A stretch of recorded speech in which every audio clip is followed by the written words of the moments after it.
Ni Jumatatu tulivu kabisa, Jumatatu ya Oktoba 6, 2025. Hapa nilipo ni TBC2 Mikocheni jijini Dar es Salaam. Mimi ni Adam Classic. Karibu sana kwenye dakika 5 za Sport Updates kuweza kufahamu Jumatatu ya leo tumekuandalia kitu gani, na moja kwa moja tunakwenda kuanza kuiangazia timu ya taifa Tanzania, Taifa Stars, ambapo siku ya kesho kutwa, nazungumzia Oktoba 8, itakuwa ina mchezo wa kufuzu kombe la dunia dhidi ya Zambia, mchezo ambao utapigwa pale visiwani Zanzibar. Kuelekea mchezo huo, kikosi kimeendelea na mazoezi, ambapo Waziri wa Katiba na Sheria Dr. Damas Ndumbaro ameweza kuwatembelea wachezaji pamoja na benchi la ufundi kuangalia ni namna gani wanaandaa timu ya taifa Tanzania kuelekea mchezo huo muhimu kabisa wa kufuzu kombe la dunia 2026. Timu ya taifa Tanzania, Taifa Stars, inatafuta nafasi ya kushiriki kombe la dunia mwaka 2026 licha ya kwamba kumekuwa na nafasi ndogo sana ama ufinyo nafasi kutokana na matokeo ambayo imeweza kuyapata katika michezo ambayo imetangulia. Lakini pia timu ya taifa Tanzania, Taifa Stars, ipo katika kundi gumu ambapo tayari Morocco amekwisha fuzu katika hatua inayofuata. Tunasubiri kuweza kuona mchezo wa Oktoba 8, nazungumzia siku ya kesho kutwa. Stars watafanya vizuri, Stars watapata matokeo. Yote kwa yote, tuiombee kila laheri Taifa Stars katika mchezo dhidi ya Zambia. Tunaachana na timu ya taifa Tanzania, Taifa Stars, tunaelekea katika ligi kuu soka Tanzania bara. Tunafahamu kwamba ligi hii imesimama kupisha FIFA break, ambapo ligi itarejea tarehe 17 ya mwezi huu hapa wa 10, lakini tayari tuzo ya kocha bora pamoja na mchezaji bora wa mwezi wa 9 zimekwisha tolewa, ambapo goalkeeper kutoka Young Africans Djigui Diarra amechukua tuzo ya mchezaji bora wa mwezi wa 9, wakati kocha kutoka JKT Tanzania Ahmad Ally akichukua tuzo ya kocha bora wa mwezi.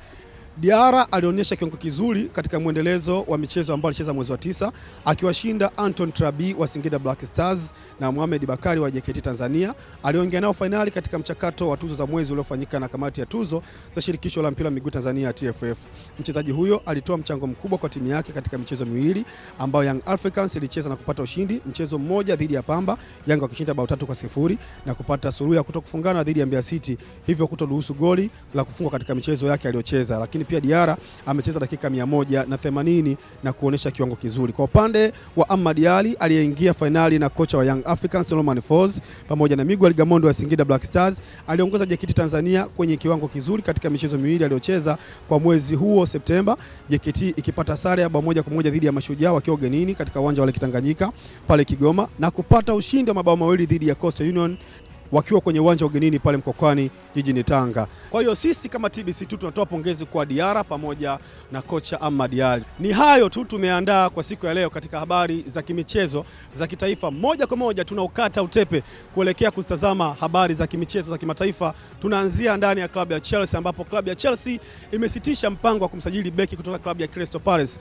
na mzungumzia Mark Guehi, licha kwamba mchezaji huyo atapatikana bure mara baada ya kumaliza mkataba wake ndani ya viunga vya Crystal Palace. Lakini pia klabu ya Juventus imekataa ofa ya takriban paundi milioni 58 kutoka kwa Chelsea juu ya kumsajili mshambuliaji wa Uturuki Kenan Yildiz mwenye miaka 20. Yildiz ameonyesha kiwango kizuri sana akiwa na Juventus mpaka hivi sasa. Lakini pia Arsenal siku ya jana, wakati mchezo wa Juve dhidi ya AC Milan ukiendelea, walituma maskauti wao kwenda kumtazama Yildiz na kuangalia uwezekano wa kuweza kumsajili mchezaji huyu ambaye amekuwa katika form ya hali ya juu. Lakini pia mshambuliaji wa Manchester United Joshua Zirkzee anafikiria kusalia ndani ya Premier League ikiwa ataondoka Old Trafford, huku akipigiwa upatu kujiunga na klabu za Everton pamoja na klabu ya West Ham. Lakini taarifa nyingine ni kwamba beki wa zamani wa Spurs na Manchester United Sergio Reguilon yupo kwenye mazungumzo kuhusu uhamisho wa kushtukiza ili kuungana na Lionel Messi katika klabu ya ligi kuu ya soka ya Inter Miami baada ya mkataba wake wa Spurs kumalizika majira ya kiangazi. Na kwa taarifa ya mwisho ambayo tumekuandalia kwa siku ya leo ni kuhusiana na West Ham wanania kumsajili mshambuliaji wa Real Madrid Endrick kwa mkopo, lakini watakabiliwa na ushindani kutoka kwa Valencia na Real Sociedad kuania saini ya mshambuliaji huyo wa Brazil mwenye umri wa miaka 19 mwezi Januari. Haya tumeandaa Jumatatu ya leo kupitia Sport Updates ya TBC2. Instagram, TikTok, Facebook, YouTube pamoja na WhatsApp tunatumia TBC2. Mimi natumia Adam Classic kwenye Instagram pamoja na Facebook. Nikutakie muda mwema.